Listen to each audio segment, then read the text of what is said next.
스페이스X는 누구나 인정하는 미국 최고의 우주항공 기업입니다. 많은 사람들은 스페이스X의 로켓 발사 사업에만 주목하지만 사실 스페이스X라는 회사의 핵심은 이들의 인공위성 사업부 스타링크입니다. 스페이스X 1년 매출의 70% 가까이가 스타링크를 통해서 나온다고 알려져 있기 때문이죠. 스타링크가 현재 인공위성을 통해서 인터넷을 제공하는 방식은 이런 DC라고 불리는 추가 장비를 구매해야 합니다. 이런 식으로 인터넷을 제공하는 사업 모델을 픽스드 와이어리스라고 하죠.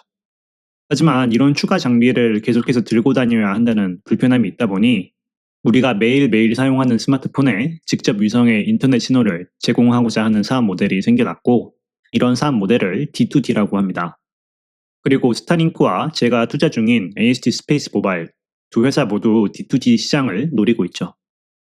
얼핏 보면 이런 작은 회사가 스타링크와 경쟁할 수 있다는 것이 이해가 가지 않습니다. 스타링크와 달리 AST는 위성을 배송할 본인들만의 로켓도 없고, 스타링크처럼 많은 수의 위성을 제작하고 있지도 못하며, 스타링크처럼 지금 많은 돈을 벌고 있는 회사도 아닙니다. 그런데도 불구하고 전 세계 많은 통신사들은 스타링크가 아닌 AST 스페이스 모바일이라는 상대적으로 덜 알려진 회사와 파트너십을 맺고 있는데요.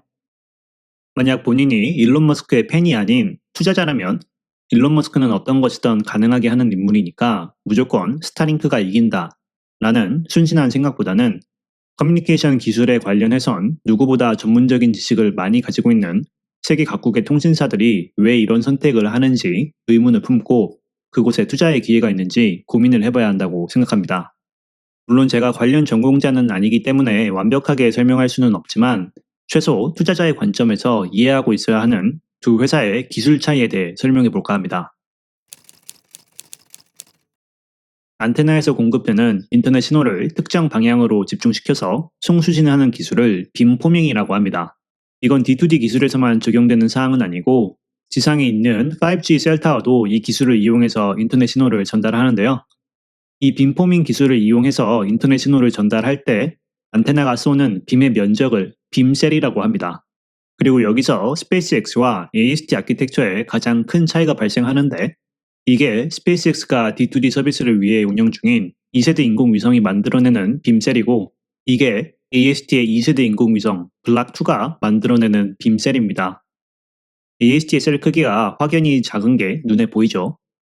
조금 더 직관적인 사진을 참고하자면 AST 위성의 경우 한 지역에 이렇게 수많은 작은 빔셀들을 만들어내는 반면 스타링크의 위성은 한 지역을 커버하기 위해 이렇게 큼직한 빔셀 하나를 만들어내는 게 특징입니다.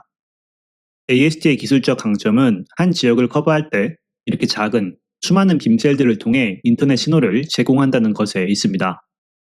두 회사 모두 현재 빔셀 하나가 초당 20에서 30MB 정도의 인터넷을 제공할 수 있다고 하는데요. 스타링크처럼 빔셀의 크기가 크다면 문제가 발생합니다. 이 셀의 크기가 넓다면 이 서비스를 사용하고 싶은 사람들의 숫자가 그만큼 더 늘어난다는 것이고, 빔셀 하나가 감당할 수 있는 제한된 인터넷 사용량을 서로 공유해야 한다는 말이 됩니다. 사용자들이 많아지면 사실상 사용 불가능한 서비스가 되는 구조라는 거죠. 이건 제가 지어낸 말이 아니라 일론 머스크가 직접 확인해 준 사항입니다. X에서 일론 머스크의 팬으로 유명한 이 유저가 스타링크의 D2D 서비스가 이 정도 속도를 제공할 수 있을 거다 라는 포스트를 남겼더니 일론 머스크가 직접 나서서 그 속도는 빔셀 하나 전체가 제공할 수 있는 인터넷 성능이다. 그리고 그 성능은 같은 셀의 위치에 있는 유저들이 서로 나눠서 써야 된다 라는 추가 설명을 하는데요. 제가 방금 설명한 그 부분이죠. 그런 이유로 스타링크의 D2D 서비스는 문자나 보이스콜 정도만 사용이 가능하고, 만약 같은 빔셀 공간 안에 12명 이하의 유저들이 있다면 비디오 콜도 가능은 하다라는 설명을 하고 있습니다. 물론 AST의 빔셀도 셀 하나가 제공할 수 있는 인터넷 성능은 제한되어 있고, 같은 셀에 위치한 사용자들이 그걸 나눠 써야 한다는 점은 동일합니다. 하지만 AST의 빔셀은 스타링크보다 훨씬 면적이 적기 때문에 그만큼 인터넷 사용량을 나눠 써야 하는 유저들의 숫자가 적다는 뜻이 되죠. 그런데 작은 크기의 빔셀이 주는 장점은 이게 끝이 아닙니다. AST가 상대적으로 적은 면적의 빔셀을 통해 얻는 또 다른 이점을 이해하기 위해선 사이드 로브스라는 개념을 이해하고 있어야 합니다. 인공위성에서 하나의 빔셀에 신호를 제공할 때 그 신호는 정확히 그 빔셀에만 전달되지 않습니다.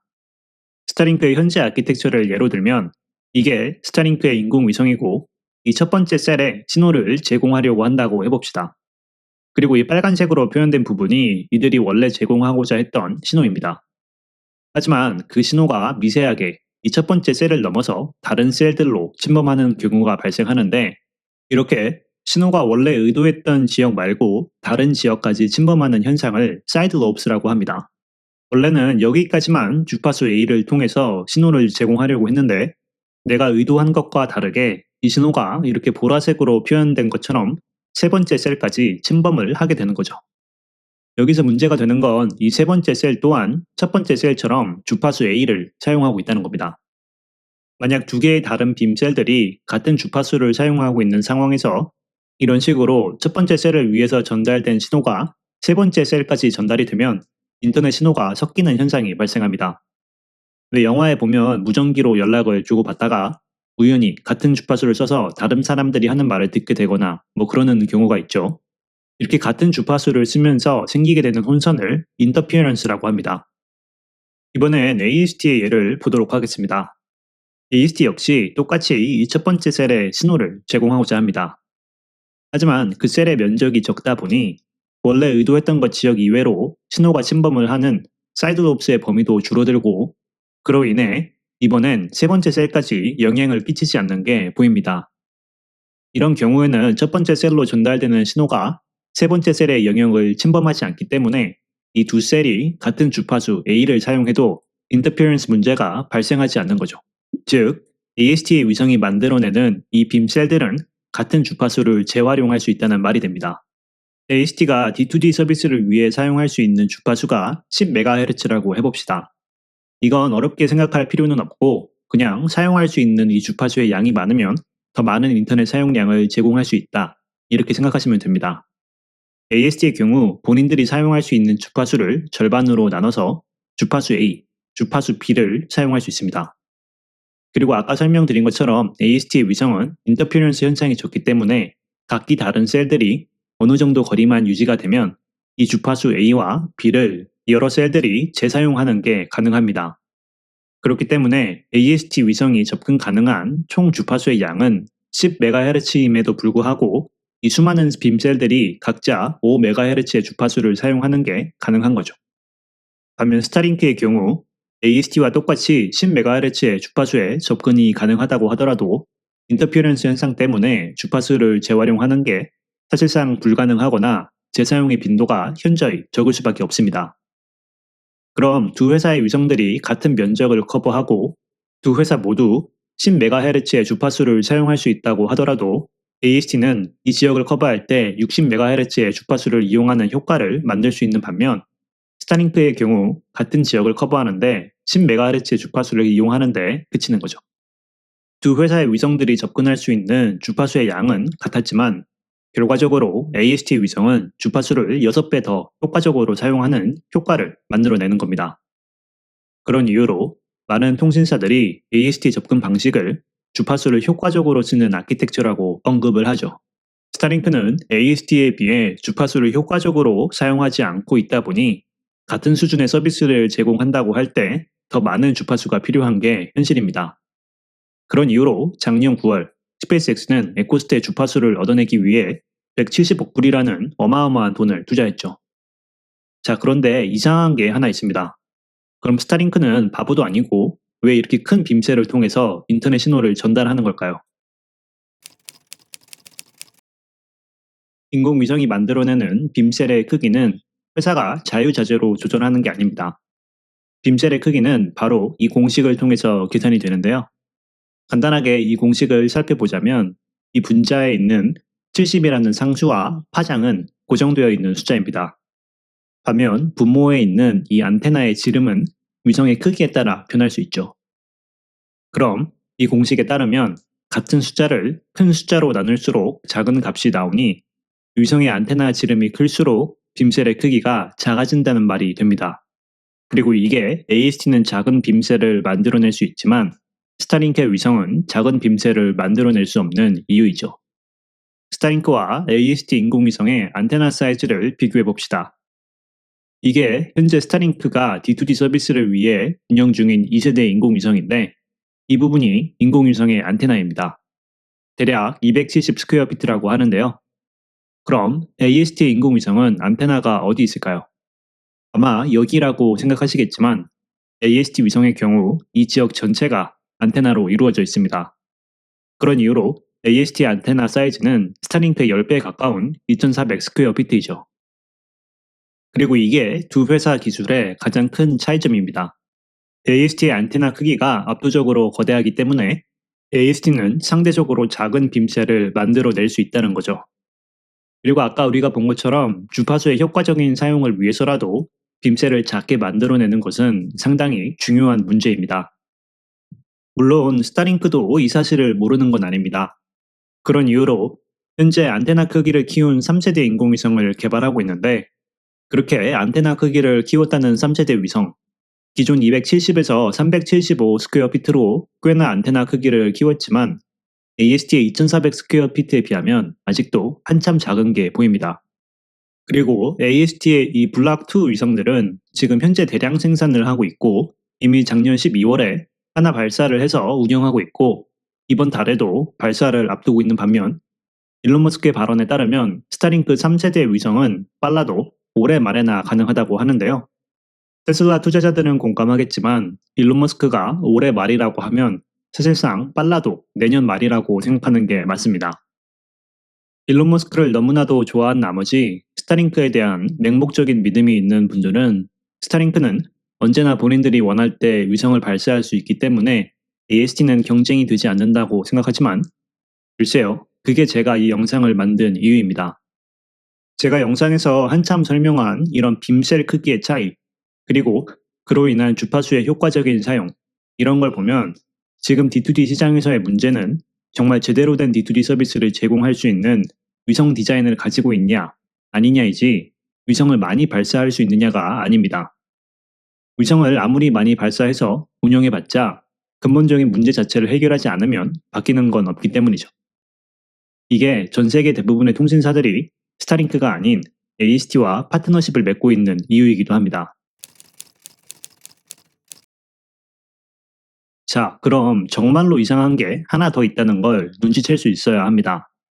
스페이스X는 인류 최초로 로켓 부스터를 착륙시키는 정말 말도 안 되는 일에 도전했고 성공을 한 회사입니다. 그런데 로켓 부스터를 재활용하는 데 성공한 이런 회사가 거대한 안테나가 달린 위성을 설계하고 제작하는 것, 이걸 하지 못한다고 과연 할 수 있을까요?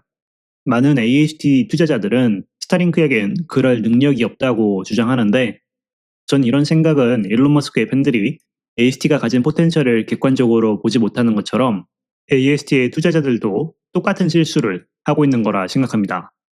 스타링크는 이런 거대한 위성 제작을 못하는 게 아닙니다. AST와 달리 굳이 그런 일을 할 필요가 없는 거죠. AST는 D2D라는 아직 제대로 존재하지 않는 시장의 가능성에 모든 것을 건 회사입니다. 그렇기 때문에 AST의 D2D 서비스는 완벽에 가까운 성능을 보여줄 수 있어야 하죠. 본인들이 제공하는 D2D 서비스의 성능이 회사의 운명을 결정한다고 해도 과언이 아닙니다. 하지만 스타링크는 다르죠. 스타링크는 이미 이런 터미널을 필요로 하는 픽스드 와이어리스 사업을 통해 많은 돈을 벌고 있는 회사입니다. D2D 서비스는 이들이 공략할 수 있는 또 다른 시장일 뿐이죠. 이 서비스의 성능이 만약 사람들이 생각하는 것보다 좋지 않다? 그럼 그 사람들에게 불편하더라도 우리 회사 터미널을 사서 위성 인터넷을 써라 라고 이야기하면 됩니다. 설사 본인들의 D2D 서비스가 완벽하지 않더라도 돈을 벌 수 있는 구조인 거죠. 그리고 스페이스X는 D2D 서비스 말고도 하고 싶은 게 너무나도 많은 회사입니다. 이 회사의 궁극적인 목표는 인류의 화성 이주이고 요즘 일론 머스크가 하는 말을 들어보면 요즘 이 회사가 가장 관심 있는 또 다른 사업 분야는 우주 데이터 센터입니다. 화성 이주라는 꿈을 현실화하기 위해선 계속해서 더 큰 로켓을 만드는데 집중해야 하고 우주 데이터 센터라는 목표를 현실화하기 위해서는 또 다른 디자인의 위성을 만드는데 집중해야 할 겁니다. 그런데 그런 상황에서 D2D 서비스를 위해 완전히 다른 디자인의 위성을 제작한다? 안 그래도 현실적으로 불가능해 보이는 목표 2개를 달성하겠다는 회사인데 거기에 또 다른 어려운 목표를 추가하는 건 현실적으로 너무 힘들기도 하고 굳이 그럴 인센티브도 없다는 거죠. 그렇기 때문에 저는 AST와 스타링크는 비록 같은 D2D 시장을 노리고 있지만 완전히 다른 고객층을 노리고 있다고 생각합니다. AST의 D2D 서비스를 이용할 고객층은 지상 기반 인터넷을 사용하는 것과 크게 차이를 느끼지 못할 정도로 성능이 좋은 이 서비스를 사용하고 싶은 사람들이고, 스타링크의 D2D 서비스를 이용할 고객층은 설사 성능이 조금 떨어지는 순간들이 있더라도 추가 장비 없이 이 정도 성능이면 괜찮네, 이렇게 생각할 수 있는 사람들일 겁니다. 즉, AST의 사업 모델이 실패하게 된다면 그건 스타링크와의 경쟁에서 밀리면서 고객층을 뺏겨서가 아닌 이들이 생각하는 것보다 D2D라는 산업에 생각보다 큰 수요가 없고 AST가 제공하는 프리미엄 위성 인터넷 서비스를 원하는 이들이 별로 없어서일 거라는 게 제 개인적인 생각입니다. 그리고 아마 이 포인트를 이해하고 있으면 앞으로 스페이스X 관련 뉴스로 AST의 주가가 타격을 받는 일이 생기더라도 크게 불안할 일은 없지 않을까 생각합니다.